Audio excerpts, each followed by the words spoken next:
On a tous déjà vécu cette scène. Une station de métro, heure de pointe, un monde fou. Et pourtant, sur les escalators, c'est le calme plat, un balai silencieux et parfaitement réglé. D'un côté, la file de ceux qui attendent tranquillement, et de l'autre, la voie rapide pour les plus pressés. Ces gens d'infos, comme le dit si bien le blog Tu savais ça, qui est totalement inutile et donc absolument indispensable. Mais au fond, la vraie question, c'est qui nous a appris à faire ça? Il n'y a pas de loi, pas de panneau qui nous dit quoi faire. Et pourtant, tout le monde, vraiment tout le monde, semble connaître la règle du jeu par cœur. Bon, alors c'est parti, on va plonger dans cette petite énigme du quotidien. On va essayer de comprendre ce contrat social, ce truc invisible qui guide nos pas dans les transports sans jamais avoir été écrit noir sur blanc. Et ce qui est fou, c'est que c'est partout pareil. Que l'on soit à Londres, à New York ou à Tokyo, le rituel ne change pas. Les gens immobiles se calent d'un côté, ceux qui marchent passent de l'autre. Même les touristes, un peu perdus au début, pigent le truc en quelques secondes et rentrent dans le rang. Tout ça sans la moindre instruction officielle. C'est une habitude planétaire. Pour comprendre d'où ça vient, il faut faire un petit bond dans le passé. Direction Londres, au tout début du XXe siècle. C'est là que tout a commencé. Pas à cause d'une loi, non, mais par pure nécessité. On est donc en 1911. Le métro de Londres installe son tout premier escalator à la station d'Earl's Court. C'est la révolution technologique. Mais au début, c'est surtout un bazar sans nom. Les gens ne savent pas comment s'en servir, ça se bouscule, ça provoque des accidents. Bref, il fallait trouver une solution.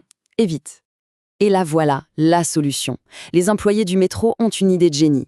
Ils improvisent un slogan tout simple, Stand right, walk left, tenez-vous à droite, marchez à gauche. C'était simple, c'était efficace, et sans le savoir, ils venaient de créer une règle qui allait faire le tour du monde. Alors maintenant, voyons comment cette petite règle locale est devenue un phénomène mondial. Parce que la suite est encore plus dingue.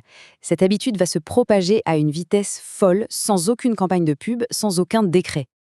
Alors, comment on explique cette propagation? Les sociologues parlent de l'effet pionnier. En gros, Londres a été la première, elle a essuyé les plâtres et a trouvé une solution qui marche. Du coup, quand d'autres grandes villes ont installé des escalators, elles ont tout simplement copié le modèle londonien. Pourquoi réinventer la roue? Et c'est là que ça devient vraiment curieux. Prenez le Royaume-Uni, ou même le Japon.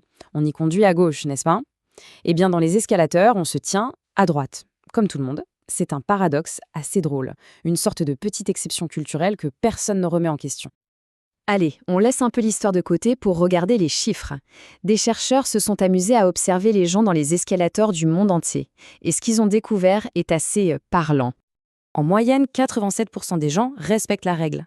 C'est un chiffre énorme, surtout pour une règle qui n'est écrite nulle part. Ça montre bien que le simple fait de voir les autres faire quelque chose nous pousse à faire pareil. Bon, bien sûr, il y a des petites variations selon les pays. Au Japon, par exemple, où le sens du collectif est très fort, on atteint les 95%. Aux États-Unis, un peu plus individualiste, on tombe à 78%.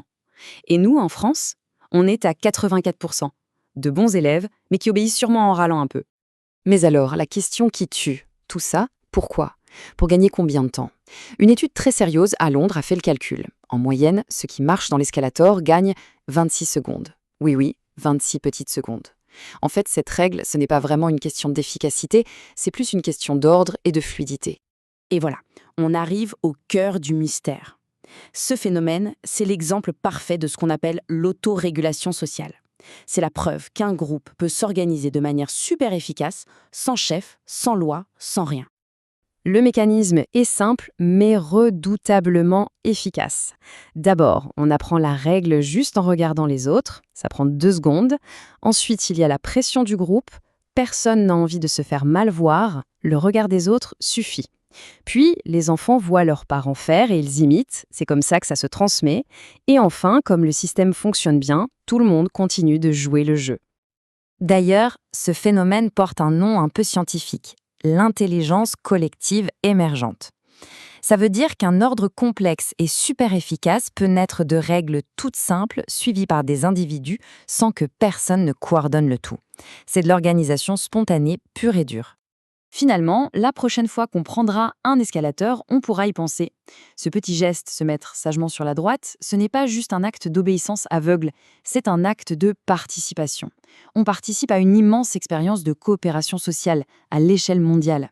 C'est une belle preuve que, même sans qu'on nous le demande, on est capable de créer de l'ordre ensemble.